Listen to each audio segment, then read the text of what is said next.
할렐루야. 간밤에 평안하셨습니까? 4월 20일 수요일입니다. 오늘 함께 살펴볼 말씀은 화요일 본문인 요한복음 21장 1절에서 14절 말씀입니다. 주보에 한 주 동안의 말씀 묵상 본문이 나가는데 잘못 기재가 되어 혼선이 있었습니다. 송구합니다. 그래서 오늘은 어제 본문이었던 요한복음 21장 1에서 14절 말씀을 함께 묵상하겠습니다. 제가 말씀을 읽도록 하겠습니다. 그 후에 예수께서 디베랴 호수에서 또 제자들에게 자기를 나타내셨으니 나타내신 일은 이러하니라. 시몬 베드로와 디두모라 하는 도마와 갈릴리 가나 사람 나다니엘과 세베대의 아들들과 또 다른 제자 둘이 함께 있더니 시몬 베드로가 나는 물고기 잡으러 가노라 하니 그들이 우리도 함께 가겠다 하고 나가서 배에 올랐으나 그날 밤에 아무것도 잡지 못하였더니 날이 새어갈 때에 예수께서 바닷가에 서셨으나 제자들이 예수이신 줄 알지 못하는지라. 예수께서 이르시되 얘들아 너희에게 고기가 있느냐 대답하되 없나이다. 이르시되 그물을 배 오른편에 던지라. 그리하면 잡으리라 하시니 이에 던졌더니 물고기가 많아 그물을 들 수 없더라. 예수께서 사랑하시는 그 제자가 베드로에게 이르되 주님이시라 하니 시몬 베드로가 벗고 있다가 주님이라 하는 말을 듣고 겉옷을 두른 후에 바다로 뛰어 내리더라.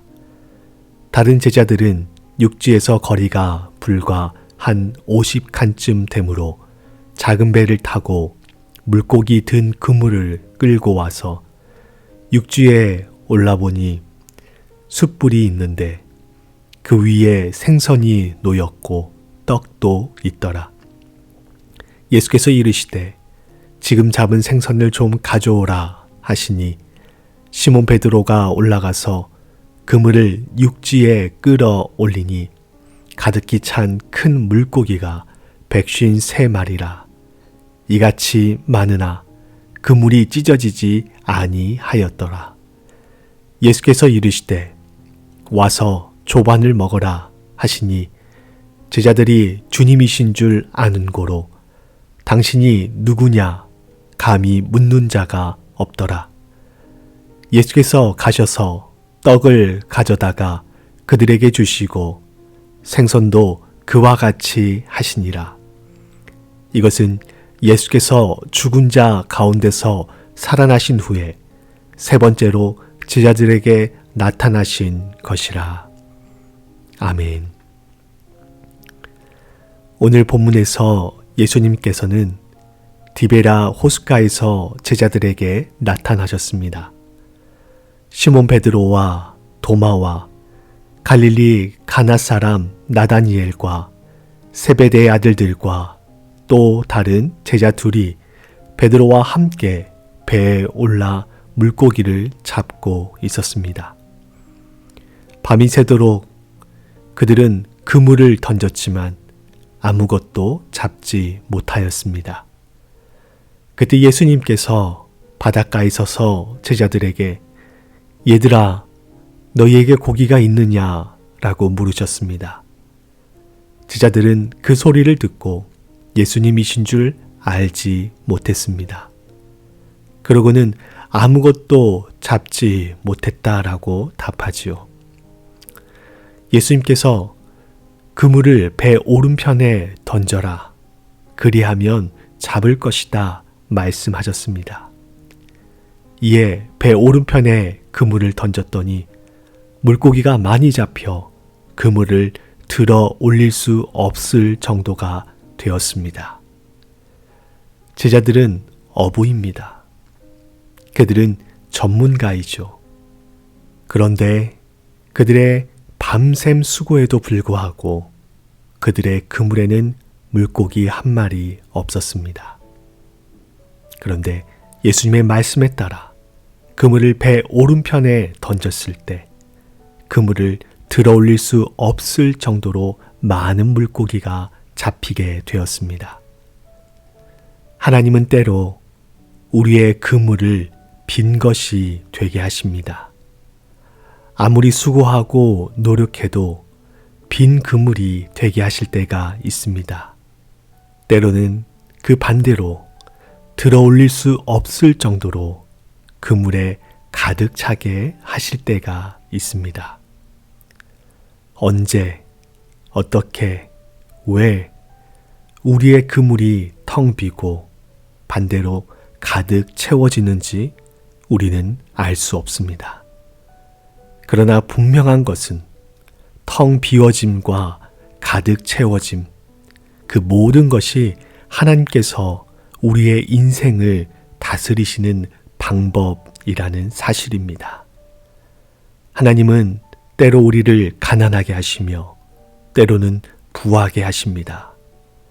그리고 그것으로 우리의 인생을 이끄시고 경영해 나가십니다. 한 가지 분명한 사실은 말씀에 의지할 때에 우리의 인생이라는 그물에 하나님께서 원하시는 물고기가 가득 차게 된다는 것입니다. 오늘 제자들은 그물을 배 오른편에 던져보라는 말씀에 의지하여 그물을 던졌고 그물을 들어올릴 수 없을 정도의 물고기를 잡았다라는 사실입니다.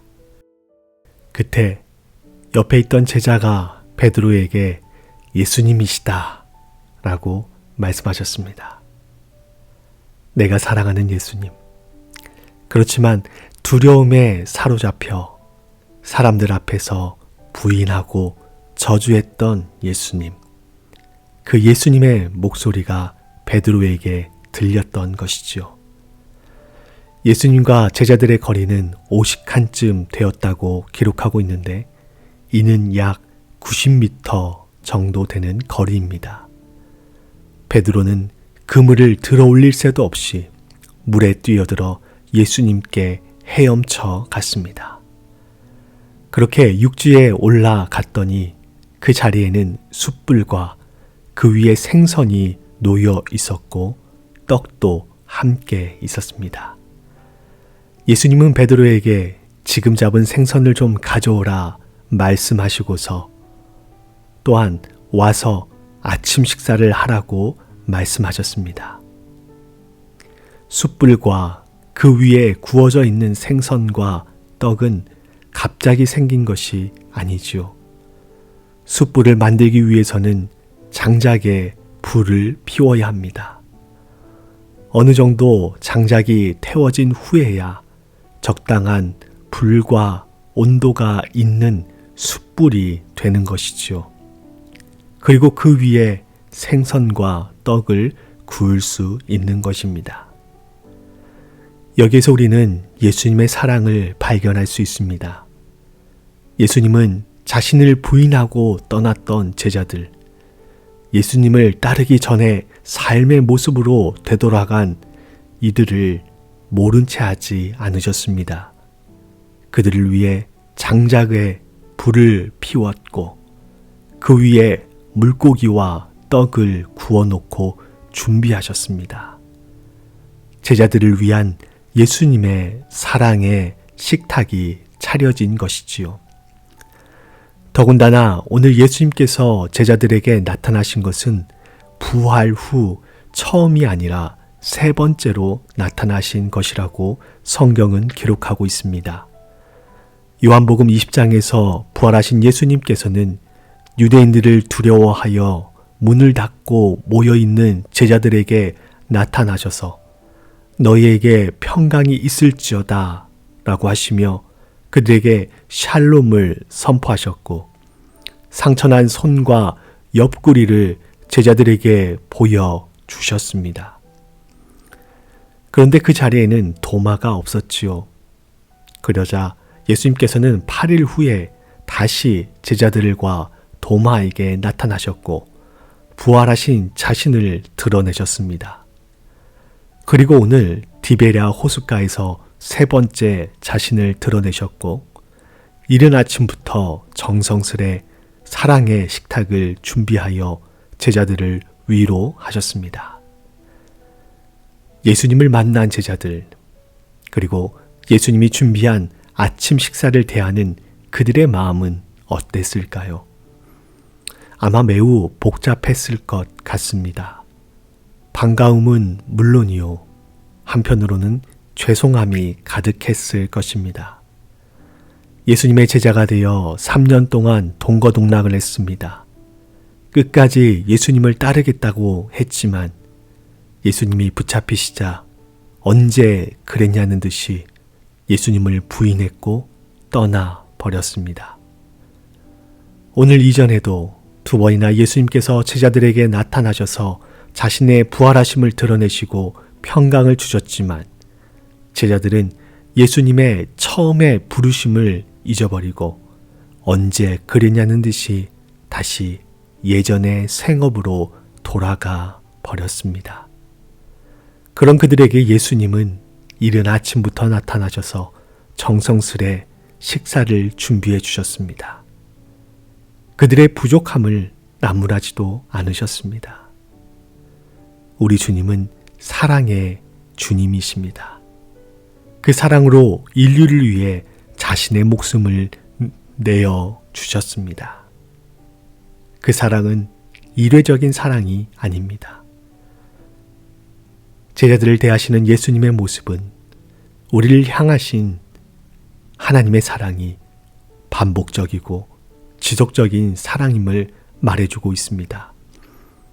자신을 배신한, 자신의 부르심을 잊어버리고 옛 모습으로 돌아간 제자들을 품어주시고 그들을 위해 사랑의 식탁을 준비하신 그 사랑으로 하나님은 저와 여러분을 사랑하고 계십니다. 아마도 제자들은 이 식탁을 대하면서 또 예수님을 만나면서 내가 지금처럼 살면 안 되겠다. 다시 주님의 부르심에 따라서 살아야겠다. 라고 하는 마음이 그들 가운데 타올라지 않았을까 생각해 봅니다. 이런 예수님의 사랑을 보면서 저 또한 예수님과 같은 사랑의 삶을 살고 싶다 하는 마음을 갖게 되었습니다. 내 사랑의 식탁의 손님은 나와 친하고 나와 좋은 관계를 맺고 있는 사람뿐만이 아니라 나를 배신하고 외면하고 상처를 준 사람들도 기꺼이 손님이 되고 그들을 위해 기꺼이 사랑의 수고를 아끼지 않는 그런 식탁이 되었으면 좋겠습니다. 그래서 그 자리가 용서의 자리, 이해의 자리, 용납의 자리, 사랑의 자리, 회복의 자리, 나아가 소망과 기대의 자리가 되면 좋겠습니다. 그렇게 된다면 우리네 삶은, 우리가 뿌리 내리고 살아가는 이 땅은 보다 아름다운 모습이 될 것이며 우리의 삶을 통해 하나님의 사랑과 하나님의 통치하심이 드러나는 그런 역사가 일어나게 될 것입니다. 저와 여러분이 그런 삶을 살 수 있기를 간절히 축원드립니다. 함께 기도하시겠습니다. 사랑의 주님, 저희들의 인생이라는 그물을 때로는 빈 것으로, 때로는 가득 채워주심으로 저희의 인생을 이끌고 돌보고 계심에 감사드립니다. 하나님께서 저희의 삶을 이끄시는 방법을 신뢰할 수 있는 저희들이 되게 하시고 어떤 상황에서든지 말씀을 의지하며 살아가는 저희들 모두가 되게 하여 주시옵소서. 하나님의 사랑은 지속적이고 반복적인 사랑입니다. 그 사랑을 오늘 사랑의 식탁에서 보여주셨습니다. 자신을 배신한 자들을 위해 부르심을 버리고 옛 삶으로 돌아가 버린 제자들을 위해 예수님은 사랑의 식탁을 준비하셨습니다. 예수님의 사랑을 받은 저희도 저희의 삶의 자리에서 누군가를 위한 사랑의 식탁을 준비할 수 있기를 원합니다. 그 식탁의 손님이 나와 친하고 좋은 관계를 맺고 있는 사람들 뿐만 아니라 나와 관계가 깨어지고 나를 미워하고 또 내가 미워하는 관계가 뒤틀린 사람들까지도 기꺼이 그 식탁의 손님으로 초대할 수 있는 저희들 모두가 되게 하여 주시옵소서. 그래서 그 식탁이 화목과 회복의 식탁, 용서와 용납의 식탁, 소망과 기대의 식탁이 되게 하여 주시옵소서. 주님 다시 오시는 그날까지 그런 삶을 기쁨으로 살아가는 저희들 모두가 되게 하여 주시옵소서. 예수 그리스도의 이름으로 기도하옵나이다. 아멘.